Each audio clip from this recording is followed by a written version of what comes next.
바로 사명입니다. 이 세상에 태어난 모든 사람이 사명이 없는 사람이 없어요.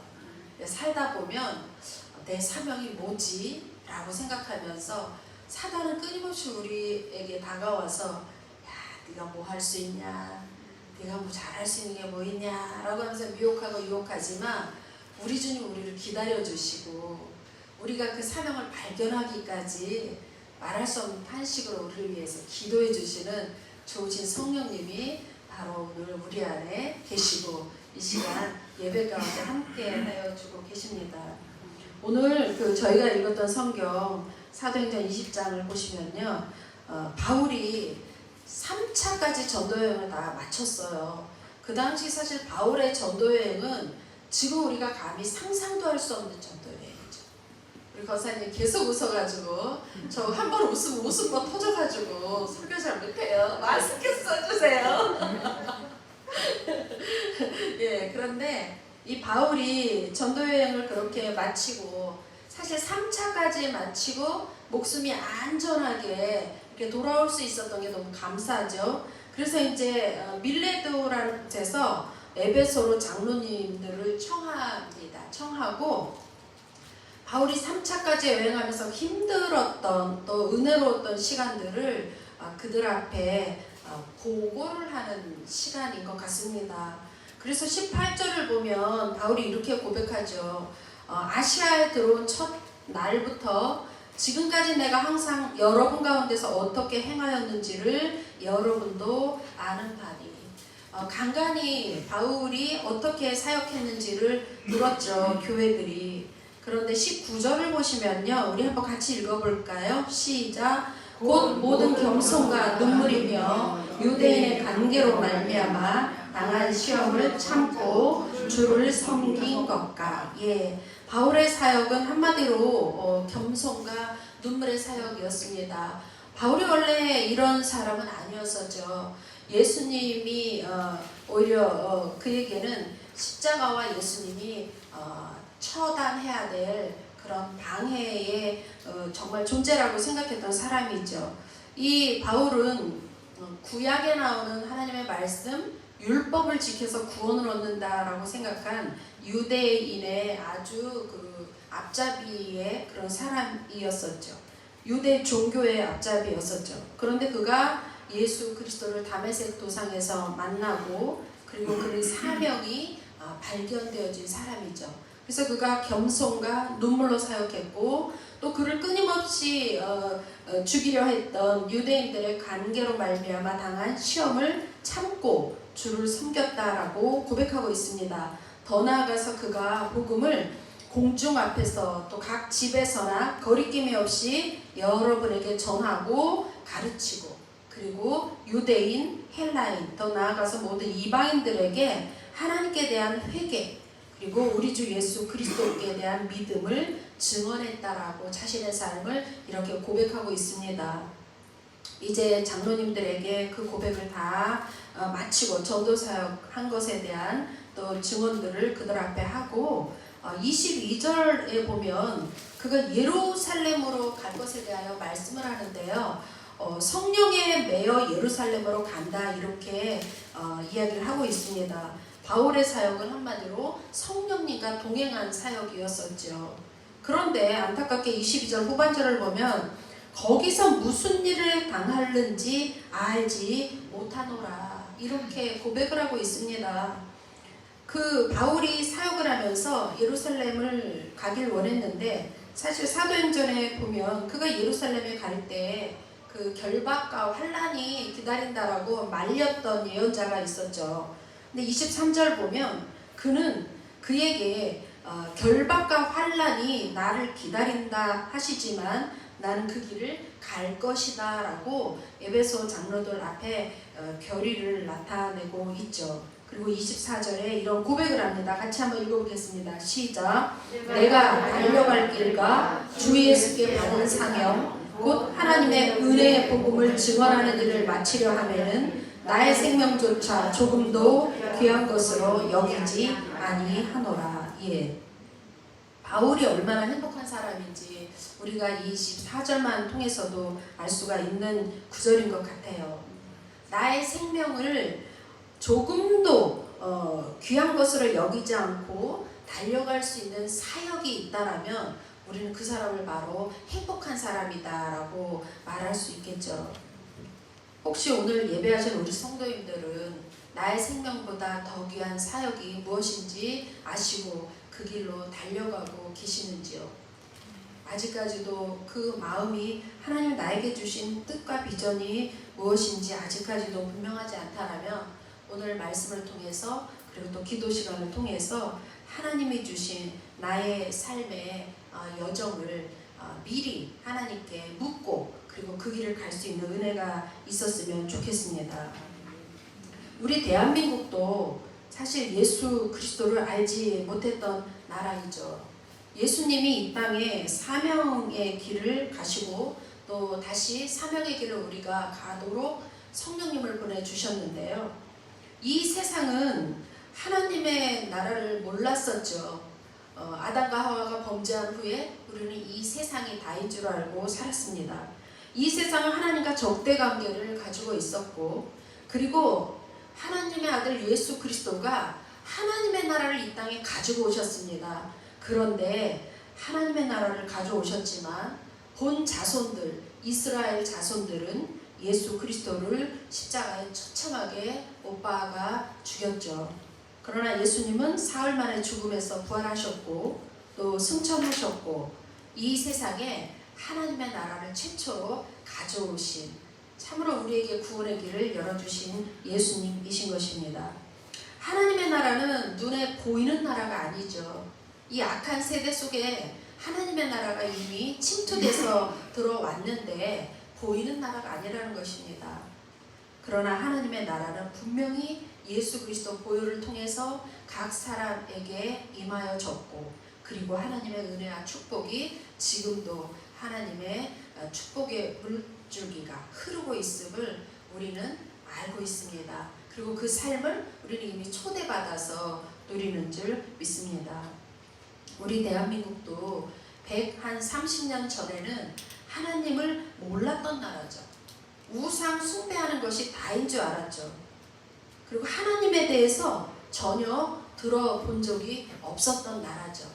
그러나 하나님께서는 선교사님들을 통해서 이 나라에 예수 그리스도의 복음을 보내주셨고 사실 선교사님들의 그 눈물과 피와 그리고 순교로 말미암아 오늘 대한민국은 사실 인구의 4분의 1 정도가 예수 그리스도를 믿는 나라로 우리가 이렇게 기록이 되어져 있죠. 그렇지만 지금은 너무나 안타깝게도 우리 대한민국이 복음의 은혜를 또 복음의 진리 가운데 온전히 서지 못하고 세상 물결과 더불어서 우리 교회들이 성도인들이 많이 약해진 건 사실입니다. 그러나 오늘 말씀을 통해서 우리가 다시 그 복음의 은혜 감사하고 불쏘시개의 역할로 다시 일어서시는 저와 우리 성도님들이 되셨으면 좋겠습니다. 선교사님 중에 20세기의 순교자라고 불리는 짐 엘리엇 선교사님이 있습니다. 이 선교사님은 와튼 칼리지를 졸업하시고 에콰도르, 남미, 북미가 미국이라면 남쪽이 남미가 이제 에콰도르가 있는 곳인데 그곳에 이제 복음을 전파하기 위해서 친구들 5명과 그 에콰도르로 갔습니다. 2년 정도를 복음을 전하다가 그 에콰도르에서 가장 무시무시한 아우카라는 부족의 소식을 들었습니다. 얼마나 이 아우카 부족이 무시무시한지 외부인이 공격했다면 무조건 창과 칼로 무참히 죽이는 부족이었습니다. 그래서 어느 선교사도 그곳에 갈 수가 없었는데 이 엘리엇과 4 친구들이 경비행기를 마련해가지고 끈을 내리고 거기다 바구니를 달아서 선물을 가득 담고 그리고 이제 이 아우카 부족 있는 쪽으로 비행을 해가지고 빙빙 돌면서 선물을 가운데다 이렇게 떨기고 그들을 섬기기 시작했습니다. 그렇게 2년을 섬겼는데 이제는 이 부족에게 우리가 들어가도 되겠구나 라고 생각하고 어느 한날 1956년 1월 8일 날짜를 잡아서 비행기를 타고 우선 선물을 내리고 많은 아우카 부족이 막 그걸 받으러 왔을 때 이제 그들이 비행기에서 내렸습니다. 그런데 이 동료 4명과 엘리엇 선교사가 땅에 발을 딛자마자 그 지역에 아우카 부족 사람들이 칼과 창으로 무참하게 5명 전부를 살해한 사건이 일어나게 됐습니다. 이것이 미국 전역에 또 전 세계적으로 어마어마한 충격을 가져온 사건이 되었습니다.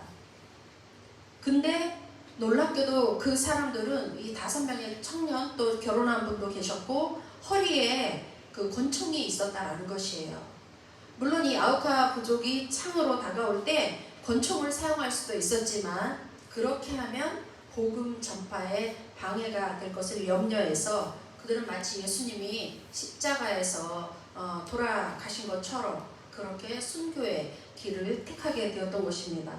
온 세계가 정말 충격이 있었고 슬픔이 가득한 짐 엘리엇의 아내 엘리자벳에게 한 기자가 질문을 했습니다. 당신 남편이 28살인데 28살의 전도 유망한 젊은이의 죽음은 복음을 전하고 복음 열매를 거두기 전에 죽었으니 이것은 인생 낭비가 아닌가, 이렇게 질문을 했습니다. 그런데 너무나 놀랍게도요, 이 부인 엘리자벳이 이런 이야기를 했습니다. 나의 남편은 이때를 위해서 늘 기도했습니다 라고 하면서 그 기자에게 이런 내용을 전하여 줬습니다. 짐 엘리엇의 기도입니다. 하나님, 쓸모없는 장작과 같은 나를 하나님께서 불러주셨습니다. 하나님을 위하여 소멸되어 없어지는 것, 나는 그것을 원합니다. 나는 하나님의 것이고 나는 오래 살기보다는 의미 있는 삶을 살고 싶습니다. 아무것도 가지고 갈 수 없는 인생인데 세상의 것을 붙잡으려다 영원한 것을 놓치지 않기 원합니다. 주의 뜻을 이루는 일에 제 삶이 쓰임받기 원합니다. 주여 나를 불태워 주옵소서. 이렇게 그 남편이 늘 기도를 했는데 그때가 지금이었군요 라고 한 거예요. 사실 그의 선교는, 또 그 청년들의 그 선교는 실패한 선교 같았지만 그러나 그들의 행적이 오히려 많은 사람의 마음에 선교의 뜨거운 불을 지핀 거예요. 선교의 불이 일어나게 된 거예요. 그리고 이제 짐 엘리엇이 순교하고 2년이 있다가 그의 아내 엘리자벳이 외동딸 하나를 데리고 1958년에, 우리 여기 58년생들 있지 않으세요? 58년에 아우카 부족으로 들어가게 됩니다. 그 아내가 간호학을 공부를 했어요. 그래서 가서 열심히 사역을 하게 되는데 이 아우카 부족은 룰이 하나가 있는데 여자와 아이들은 죽이지 않는다라는 거예요. 외부에서 누군가 오더라도. 그래서 이제 열심히 사역을 하고 안식년이 되어서 미국 본토로 돌아가려고 했는데 너무나 감동을 받은 추장이 다시 이 엘리자벳에게 질문을 한 거예요. 당신은 도대체 누구이십니까? 그때 이 엘리자벳이 이렇게 고백합니다. 5년 전에 당신들이 죽인 남자가 내 남편입니다. 그리고 우리의 동료였습니다. 우리는 하나님의 사랑 때문에 여기까지 오게 되었습니다. 그 고백을 들은 그 추장이요, 그 소리를 듣고 바로 당신들이 전하는 예수 그리스도를 우리가 믿겠습니다. 그리고 영접을 했습니다. 그래서 아우카족 최초로 키모라는 목사님이 탄생하게 되었습니다. 그리고 그 키모 목사님에 의해서 순교한 선교사님들의 자녀 중에 2명이 아버지가 처참하게 순교한 그 팜비치 강가에서 세례를 받는 역사가 일어나게 되고 아우카 부족은 구원을 받는 놀라운 선교의 열매가 맺혀지게 된 것입니다. 세상에서 가장 큰 고통이 무엇일까요? 사랑하는 사람을 잃어버리는 것이 가장 큰 고통이죠. 그런데 이 엘리자벳은 남편의 죽음을 헛되이 하지 않았습니다. 남편의 죽음 앞에서 하나님의 비전을 본 것이죠. 그리고 그들을 용서할 수 있었고, 더 나아가서 사랑했고, 그리고 마음속의 고통과 분노를 주님이 나를 용서하신 그 용서의 사랑으로 그들에게 가서 사역할 수 있었던 것이죠. 그 사랑이 아우카 부족에 정말 귀한 예수 그리스도가 전해 줄 수 있도록 하나님은 역사했던 것입니다. 이렇게 짐 엘리엇이 사명으로 살다가 그의 또 아내와 동료들을 통해서 아름다운 구원의 열매를 맺었고, 또 바울 또한 살인자였었지만 예수님을 만나고 사명자로 전도여행을 1, 2, 3차를 다 하고 마지막 로마에 가서 로마 왕에게 복음을 전하고 또 순교를 당하게 되고, 우리나라 130년 전에 선교사님들이 오셔서 복음을 전해주시고, 오늘 우리가 이곳에서 예배하면서 하나님의 구원의 은혜 가운데 동참할 수 있는 이 귀한 하나님의 자녀됨의 복을 얻은 것은 정말 우리의 어떤 공로는 아무것도 없고 오직 하나님이 위로부터 내려주신 은혜로 우리는 오늘 여기에 있는 것입니다. 엘리엇 같은 선교사님, 바울처럼 이방 민족에게 가서 복음을 전해서 그 복음 때문에 우리가 오늘 웃을 수 있고 영혼 구원을 받고 하나님의 자녀로 살아갈 수 있는 복을 얻은 것이죠. 우리 이 땅에 언젠가 다 신령한 몸으로 회복되어서 주님의 나라로 올려가질 날이 있죠. 그날이 언제인지 우리는 아무도 알지 못하지만 사실 짐 엘리엇은 28살이었어요. 예수님 몇 살이죠? 33살이었어요. 그분들이 일찍이 사명의 길을 갔고, 사실 바울도 나이가 뭐 많았겠어요. 결혼도 안 하고 그 인생을 마쳤는데, 오늘 우리는 그동안 사는 것만 생각해도 참 많이 사는 것 같지 않나요? 그리고 사명 잘 없이도 막 왔는데 좌충우돌했는데도 또 하나님이 기다려주시고 또 사명의 길로 초청하신다는 것이 너무너무 감사하죠. 이영경 사모님 영상을 이렇게 보내드리고 또 여기서 이게 보았습니다. 혹시 제가 영상 못 보내드린 분도 계신데 제가 또 다시 보내드리겠습니다. 정말 그 사모님의 삶을 보면서 그냥 감탄이 저절로 나오는 게, 천사구나, 사람이 아니고 천사구나, 좀 꼭 보셔야 돼요. 그리고 오늘 제가 그 설교 중에 말씀드린 짐 엘리엇 선교사님의 일대기가 영화로 나왔습니다. 유튜브 들어가시면 창끝이라는 영화가 있어요. 그래서 이 짐 엘리엇 선교사님의 같이 순교됐던 동료의 아들이 또 거기서 이렇게 나오는 장면도 있고요. 그래서 정말 이 시대에 우리도 구원받았잖아요. 하나님의 자녀로 부름받았잖아요. 우리가 어디에 서 있든 정말 그렇게 크고 위대한 일까지는 우리가 못한다 할지라도 우리가 서 있는 곳에서 예수님의 불쏘시개가 되었으면 좋겠습니다. 나를 활활 불태워서 내가 비춰지는 그 빛이 예수님의 빛이 되고, 그 빛을 통해서 어둠에서 좌절하고 자유를 잃고 목표를 잃어서 표류하는, 결국은 지옥으로 가는 그 영혼들이 한 영혼이라도 주께 돌아오는데 주님 나를 사용해 주십시오. 입으로는 내가 말씀도 잘 모르고 어떻게 전해야 될지 난 능력도 없는 것 같아. 아니요. 그분의 삶이 예수님을 나타내주면 그게 진짜 영혼을 구원하는 일이 되는 것이죠. 제일 먼저 가족들, 일가 친척들, 더 나아가서 모두 땅의 이웃들, 그리고 온 열방에까지 예수 복음을 전할 수 있는 우리 모두 다시 한번 사명이 회복되어지는 그런 은혜가 있었으면 좋겠습니다. 우리 이 시간 주여 삼창하시고, 하나님 짐 엘리엇의 기도가 나의 기도가 되게 하여 주십시오. 정말 쓸모없는 장작과 같은 나였는데 하나님, 내가 오래 살기보다는 의미 있는 삶을 살고 싶고, 그리고 더 나아가서 아무것도 가지고 갈 수 없는 인생인데 세상의 것을 붙잡으려 했던 내가 이제는 영원한 것을 놓치지 않도록, 그리고 주의 뜻을 이루는 일의 제 삶이 쓰임받기를 주님 앞에 우리 주여 삼창하시고 함께 기도하셨으면 좋겠습니다.